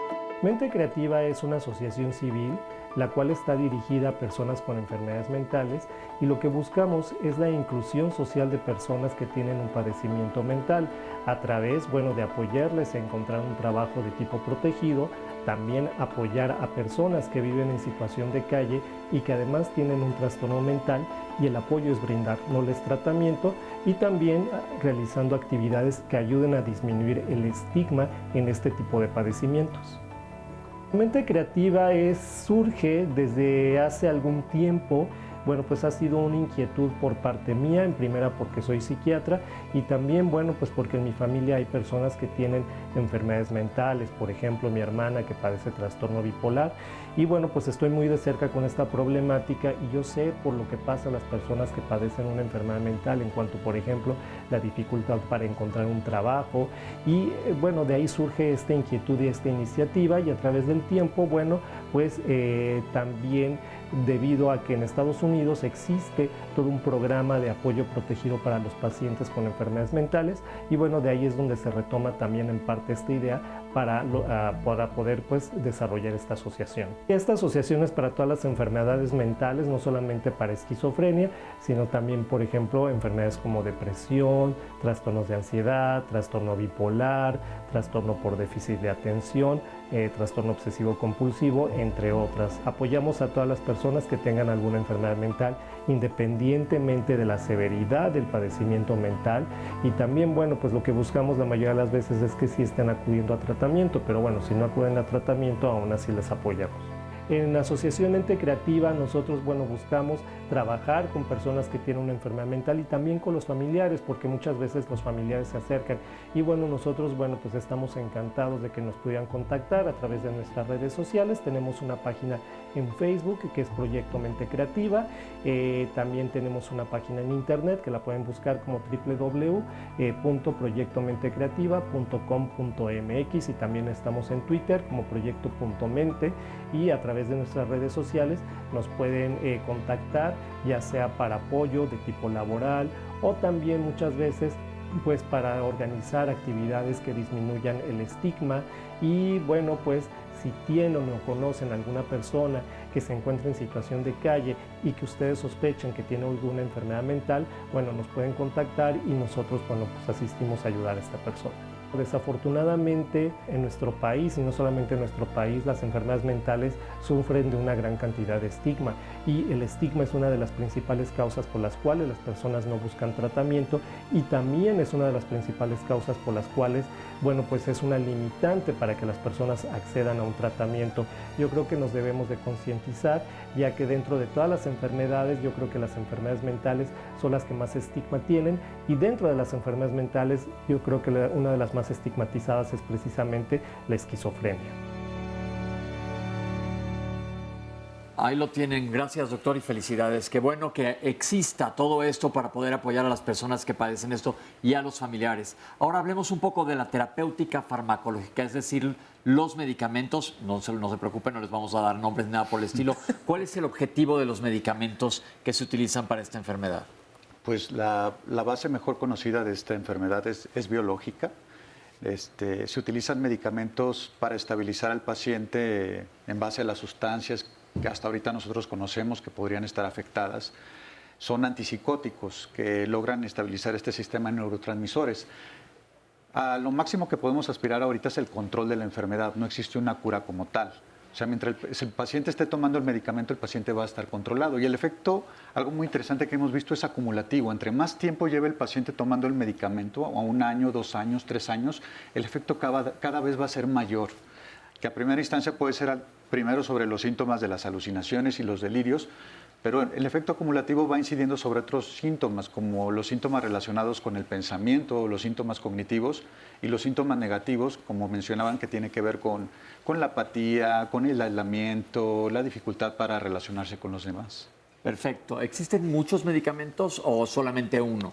No, hay muchos fármacos y de hecho hay fármacos pues muy nuevos que tienen mucho menos efectos colaterales, porque eso es otra cosa que era recurrente en las preguntas, ¿no? Es que sale peor el caldo que las albóndigas, ¿no? Es decir, sí, efectivamente hay muchos fármacos o medicinas con efectos adversos muy feos, pero hay nuevos fármacos que prácticamente tienen muy pocos efectos colaterales y que mantienen al paciente muy estable. Claro que el problema también es el acceso a estos fármacos.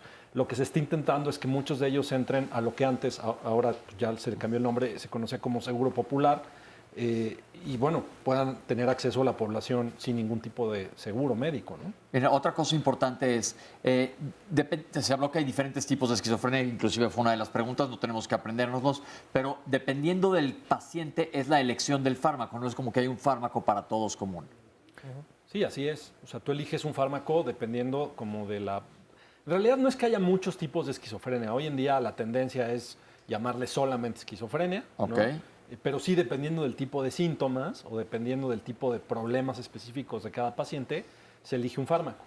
Y sí, el fármaco efectivamente no lo resuelve todo. Iniciativas como las del doctor Rueda, como lo que comentaba también el público, el abordaje integral, el reintegrar a esta persona en la familia, en el trabajo, en la sociedad, es la otra parte bien importante que los fármacos no hacen solos. Eso es definitivamente.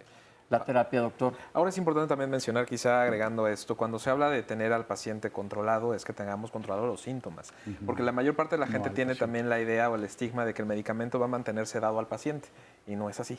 ¿No? Es decir, esto es bien importante. No quiere decir que lo van a tener ahí como apagado. Exacto. No, el chiste es que no esté sedado, sino que se reintegre. Exactamente. No genera ningún tipo de adicción siempre y cuando esté controlado por el médico. Son dosis bastante exactas que si bien van a depender también del síntoma del paciente, también van a depender del organismo del sujeto, ¿no? Y de que también esté recibiendo el medicamento. Ok, ¿y la terapia? La terapia es fundamental. Posterior a que el paciente ya logra estar más estable de los síntomas psicóticos, puede ingresar a un tratamiento psicoterapéutico, no solamente con el fin de identificar y hacer una mayor conciencia de enfermedad respecto a la esquizofrenia, sino que pueda identificar otras circunstancias que puedan detonar situaciones estresantes para el sujeto y que pueden desencadenar en ese tipo de circunstancias. Que esto es lo que platicábamos anteriormente, que el doctor lo mencionó. Una cosa es la enfermedad y otra cosa es la personalidad del paciente. Todo el mundo tenemos capacidad de ponernos de malas, aventar, no está bien, pero hacer un escándalo, todo esto, pero muchas veces le puedes adjudicar esta sintomatología agresiva a la enfermedad y no es que sea de la enfermedad. Entonces la terapia te va a ayudar para manejar esa parte. Por eso digo que todos deberíamos de ir a terapia, que sería lo ideal. ¿Qué pasó, Oscar? Oye, muy importante, creo que poner atención a que todo ha ido evolucionando y así continuará haciéndolo, pero siempre y cuando prestemos atención a la información, por eso la importancia de la difusión de todo esto. Por ejemplo, nos comparte una persona y le agradezco mucho y creo que tiene mucha razón. Dice, hace varios años nosotros teníamos un familiar con esquizofrenia. Me acuerdo de su recámara que estaba en pleno patio y con una reja, al modo de una celda.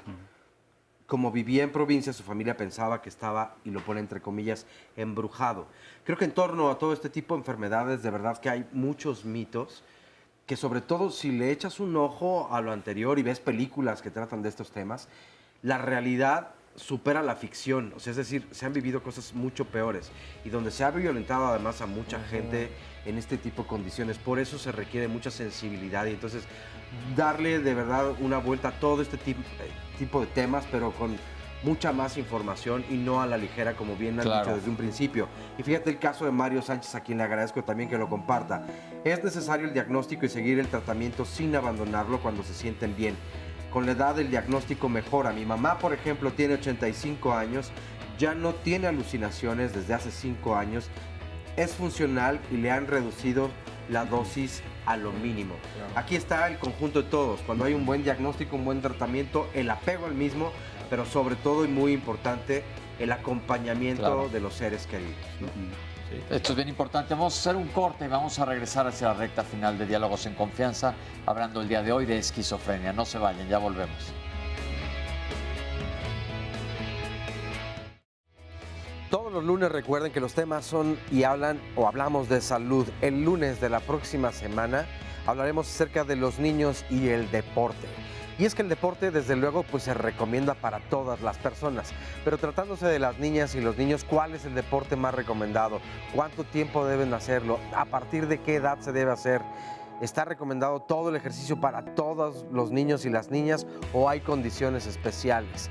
Bueno, hay evidentemente especialistas en el tema que nos pueden decir cuál es el ejercicio o el deporte que más se le recomienda a cada niño y a cada niña según su estatura, su peso, su edad, la masa muscular. En fin, creo que son todas estas cosas las que tenemos que tomar en cuenta para tomar la mejor decisión. ¿Sabes qué deporte recomendarle a tu hija y a tu hijo? Pues entonces no te pierdas el próximo lunes este programa en punto de las 9:30. Y para venir aquí al estudio, entonces marca ahora mismo al 53 41 44 35. Resumen de la segunda parte.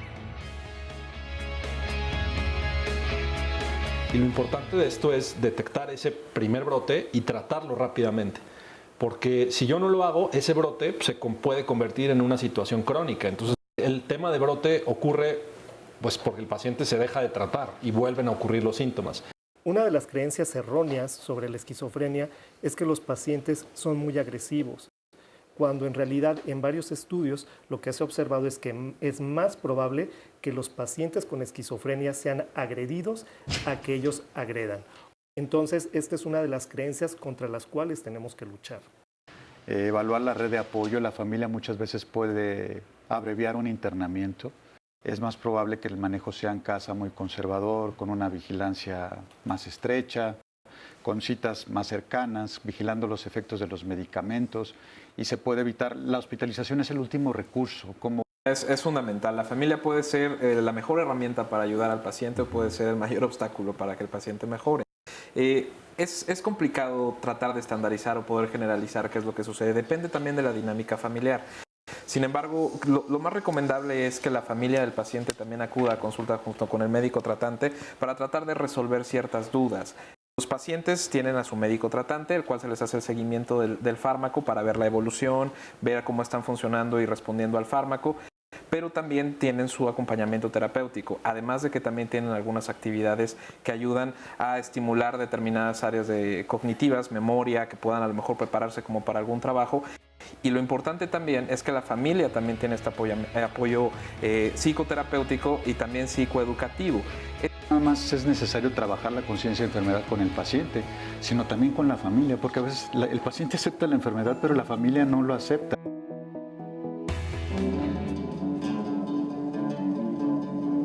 Soy Silvia de la Vega, tengo esquizofrenia paranoide. Fui diagnosticada a los 18 años de edad. Para el diagnóstico sí llevó algún tiempo, porque empecé a los 16 años.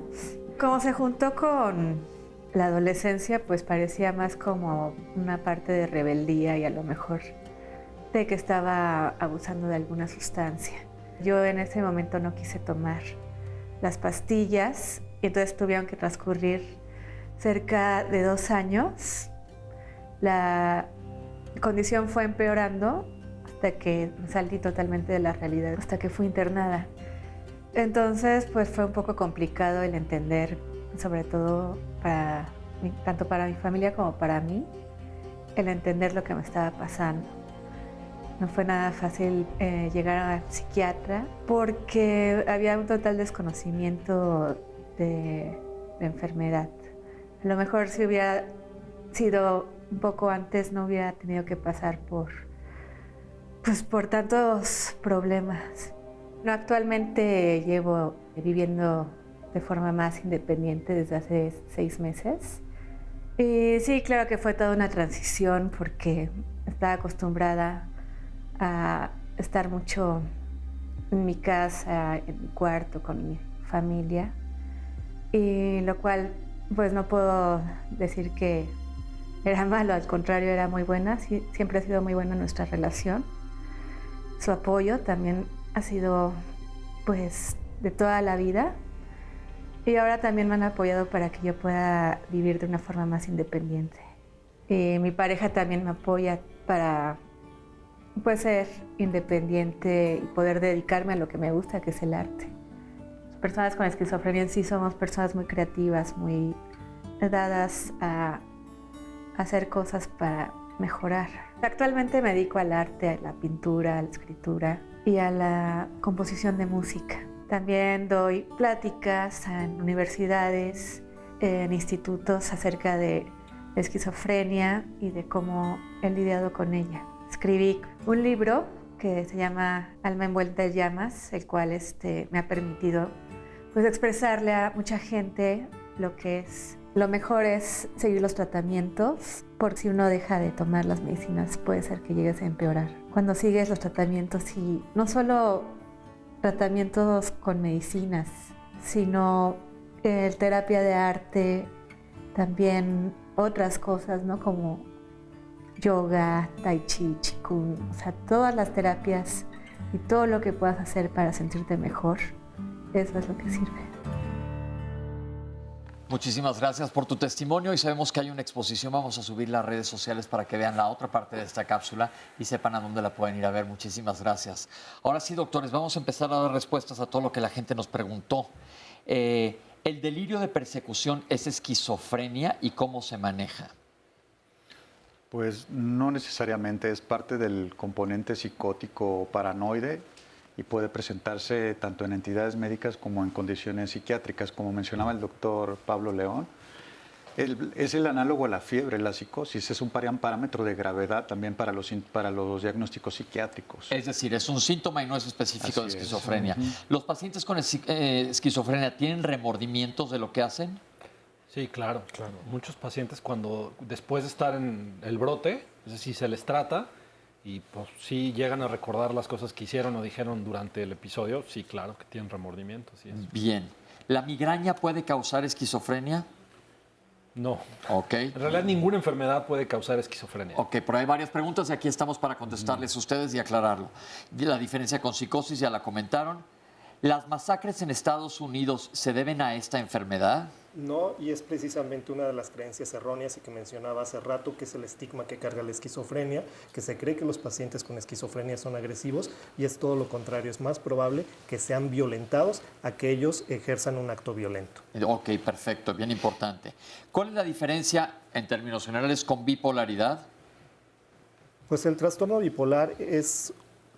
Sí hay algunas cosas semejantes, pero son distintos porque el trastorno bipolar es un trastorno del afecto en el cual se caracteriza porque hay episodios de depresión y episodios que son totalmente distintos a los de depresión. El otro extremo, manía, que también puede haber síntomas psicóticos, pero esto no lo hace una esquizofrenia. Perfecto. ¿La drogadicción puede causarla? No, la drogadicción, el uso de sustancias puede detonar los síntomas en una persona genéticamente susceptible. Es decir, puede ser el gatillo que dispara la enfermedad. Sí. Pero no la causa única. Y a propósito de esa pregunta, había como algunas más específicas, por ejemplo, como sustancias como el cristal puede ser, o hay algunas sustancias que puedan ser como, o la marihuana, que puedan detonar, algo así. O sea, si tienes la susceptibilidad, sí te puede detonar, puede ser el gatillo que inicia la enfermedad. Si no tienes la susceptibilidad, dosis altas de esas sustancias te pueden dar psicosis, o sea, alucinaciones, paranoia. Pero esto no se queda ahí ya de manera permanente como en la esquizofrenia, ¿no? Sí, tiene que ver con la cantidad y el uso crónico. Entre más cantidad y más prolongado sea el tiempo de consumo, nos estamos acercando al umbral que puede detonar un trastorno permanente. ¿Qué hacer cuando la familia no acepta la enfermedad? Pues hay muchos grupos de apoyo. Hay un grupo que es Red de Voz Pro Salud Mental y nosotros como especialistas nos apoyamos mucho en estos grupos porque a veces no tenemos como el personal suficiente y como bien mencionaban, el tratar a una persona, como uno como psiquiatra, uno se puede sentir abrumado y tenemos que recurrir a muchos colegas. Y lo comentó que es multifactorial ya el tratamiento. Sí, multidisciplinario. Y el otro extremo, alguien habló y dijo que no está de acuerdo que le den fármacos, que él se puede tratar de otra manera cuando el paciente no acepta su enfermedad, que también lo hemos escuchado a lo largo del programa. ¿Qué se recomienda hacer? ¿Buscar esos grupos de apoyo? Sí, buscar esos grupos de apoyo y si hay algún riesgo para el paciente o para la familia, a veces se tiene que hacer una intervención más invasiva como una hospitalización o un tratamiento en forma involuntaria cuando hay un riesgo importante. Estas palabras están muy elegantes, pero una intervención es de plano ir y meterlo en un hospital, que se le quite el brote y una vez que él esté consciente de todo lo que ha pasado va a ser más fácil que acceda al tratamiento. Sí, siempre abogar por la cooperación del paciente o por la familia, pero a veces no es posible, desafortunadamente. ¿Todos los suicidios son causados por esquizofrenia? Pregunta alguien más. No necesariamente. No, absolutamente no, sí, no. Ok. Alguien comentó que todos necesitamos salud mental. Sí, totalmente de acuerdo, todos necesitamos salud mental. Y hicimos un programa sobre la salud mental, lo pueden revisar en YouTube. ¿Cuál es el promedio de vida de un paciente con esquizofrenia? No es una enfermedad que mate al paciente. No, pero habitualmente por el estilo de vida que llevan, en la mayoría de los países, incluso en el primer mundo, viven 10 años menos que la esperanza de vida en ese país. Sí. Ok, perfecto. ¿Va a requerir tratamiento para siempre un paciente esquizofrénico? Ya comentamos que es igual que cualquier otra enfermedad. Alguien que tiene insuficiencia cardíaca va a requerir tratamiento el resto de su vida, un hipertenso, un diabético, etcétera. Por ahora sí, pero bueno, la ciencia también está avanzando y esperamos que eventualmente podamos encontrar algo más definitivo. Sí. ¿Las enfermedades de la tiroides pueden generar esta enfermedad? No. La esquizofrenia no. Ok. Mi papá salió a la calle con un cuchillo para atacar al vecino. Él tiene alucinaciones, no quiere ir al médico por ningún motivo. Él se rehúsa totalmente. Por favor, ayúdenme. ¿Qué hago? Bueno, ahí el tema es que entiendo que es un adulto mayor, entonces un paciente que empieza con estos síntomas a esa edad, es muy poco probable que sea esquizofrenia, porque como ya dijimos, la esquizofrenia inicia en edades tempranas. Entonces hay muchas otras patologías neurológicas que pueden ocasionar... O psiquiátricas. Pues sí, o psiquiátricas también, pero en un adulto mayor primero te vas a la búsqueda de lo neurológico. ¿Qué le recomendamos hacer a él? No, pues, si no quiere ir a un psiquiatra, que de entrada vaya a un neurólogo. Que vaya con un neurólogo. Así es. Porque está haciendo... Es un peligro para él, para otras personas.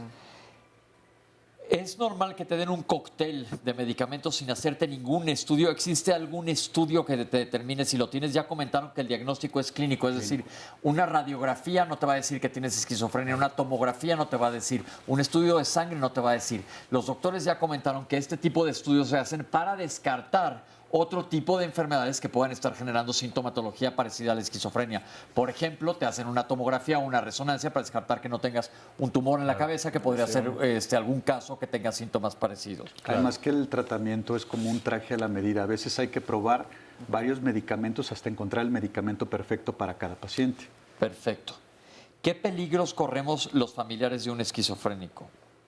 Pues el más importante es un síndrome puede ser de desgaste desde el punto de vista emocional, como cuidadores primarios, y por eso es muy importante que ellos busquen ayuda. Son comunes los cuadros de ansiedad, trastornos afectivos o depresivos, y el uso de sustancias en familiares de pacientes, por el mismo a veces la carga emocional que lleva estar al pendiente o cuidar a un paciente. Perfecto. En el hospital donde llevo a mi familiar dan las consultas hasta un año muy separadas y esto no es normal, esto no está bien. Híjole, pues ahí sí lo sentimos, nosotros no tenemos injerencia sobre cómo funcionan los hospitales. Ojalá pudiéramos decirle algo. Pero en los hospitales donde, el doctor Pablo León y yo trabajamos, las citas no son tan retiradas y los invitamos a que acudan a buscar atención, una evaluación adecuada, si realmente es la institución para ellos. Perfecto, van a aparecer los datos en pantalla y en nuestras redes sociales. ¿La marihuana me pone muy paranoide? ¿Quiere decir que tengo esquizofrenia? Pues no, pero puede ser que tenga la susceptibilidad de desarrollar la enfermedad. Porque tampoco es algo tan común que el uso de cannabis te haga que las personas desarrollen síntomas paranoides. Quienes sí tienen estos síntomas cuando la usan, pues sí pueden tener alguna susceptibilidad a eventualmente desarrollar un problema como la esquizofrenia. El consejo es que mejor la deje de usar, por favor. Sobre todo porque como no tenemos ningún estudio que nos dé también que tiene predisposición a la psicosis o a la esquizofrenia, no sabemos hasta que consume la sustancia y llega hasta su límite. Perfecto. ¿Qué cuidados debe tener el cuidador? Se tiene que atender terapéuticamente, tiene que atenderse médicamente también e informarse mucho también. Ok. ¿Puede ser causada por fármacos? No. Ok, perfecto, para que se queden tranquilos. ¿Se puede dar un diagnóstico de bipolaridad en 40 minutos de entrevista con un psiquiatra? Para la mayor parte de los diagnósticos psiquiátricos se requiere conocer muy bien al paciente y el compromiso de dar un diagnóstico requiere a veces varias sesiones, entrevistas, pruebas, evaluaciones de pruebas neuropsicológicas y el diagnóstico sigue siendo hasta el día de hoy fundamentalmente clínico por personal especializado. Perfecto. Esta pregunta se asocia a la anterior y es bien importante. Dice, alguien se quejó que le dieron el diagnóstico, independientemente del diagnóstico, muy directo a su familiar. ¿Ustedes qué opinan? ¿El paciente tiene derecho a saber que tiene esquizofrenia? ¿Y es bueno que lo sepa? Por supuesto, es muy importante que lo sepa, que se le eduque al paciente sobre qué síntomas va a presentar, cuál es el pronóstico de su enfermedad, y esto es muy importante para formar una conciencia de enfermedad. Perfecto. ¿Los indigentes vagabundos en la calle tienen esquizofrenia? Pues fíjate que precisamente la Asociación Proyecto Mente Creativa, una de nuestras actividades es apoyar a personas en situación de calle o vagabundos que tienen enfermedades mentales, y sí, definitivamente lo que nosotros hemos encontrado es que un gran porcentaje de estos tienen algún tipo de psicosis, entre ellos esquizofrenia. ¿Los asesinos en serie también tienen esta enfermedad? Me imagino que ya vieron muchas películas como Halloween y Viernes 13. Esto no tiene nada que ver. Nada que ver. Como ya dijimos, es raro el paciente con esquizofrenia que llega a ser agresivo. Es más bien la excepción. Esto es bien importante porque queremos romper estigmas el día de hoy aquí en el programa. Que ustedes estén conscientes y el programa lo van a poder repetir. Oscar, ¿tienes algo más que decirnos? A propósito ya estamos por irnos, sí. A propósito de el Hospital Psiquiátrico Fray Bernardino. Marta nos dice, pues no quieren atender a las personas con esquizofrenia. Una vez llevé a mi hijo porque tenía una crisis y nos regresaron a casa. Poco tiempo después de esto, mi hijo se suicidó. ¿Por qué los pacientes con esquizofrenia se suicidan? ¿Y es solamente en esta condición o puede ser algún otro trastorno? Ese es un aspecto muy importante porque si no es los que más lo intentan, son los que son más exitosos cuando lo hacen. Además, una parte del diagnóstico o una parte de las características del padecimiento es que no expresan aparentemente o externamente cuando están deprimidos. Pueden estar sin ningún dato de expresión emocional y no podemos a veces inferir que ellos por dentro se están sintiendo muy mal y tienen ideación suicida. Entonces, si no lo están atendiendo, se recomienda que busquen ayuda, no vaya a pasar esto con alguien más. Van a aparecer todos los datos, se nos acabó el programa. Queremos agradecer, antes que nada, a toda la gente que nos dio su testimonio, que nos acompañaron el día de hoy aquí en Diálogos. Muchísimas gracias. A ustedes en su casa que nos ven todos los lunes, muchísimas gracias por acompañarnos, Oscar, mil gracias. Y gracias a todas las personas que se comunicaron y que se comunican todos los días. Y a todos nuestros panelistas el día de hoy, gracias por acompañarnos. Creo que hemos hecho una labor importante porque hay que romper este paradigma que todo el tiempo se menciona. Enfermedad mental es igual que otra enfermedad en cualquier lado y hay que traerlas a la mesa. Nos vemos a la próxima. Esto fue Diálogos en Confianza. Gracias.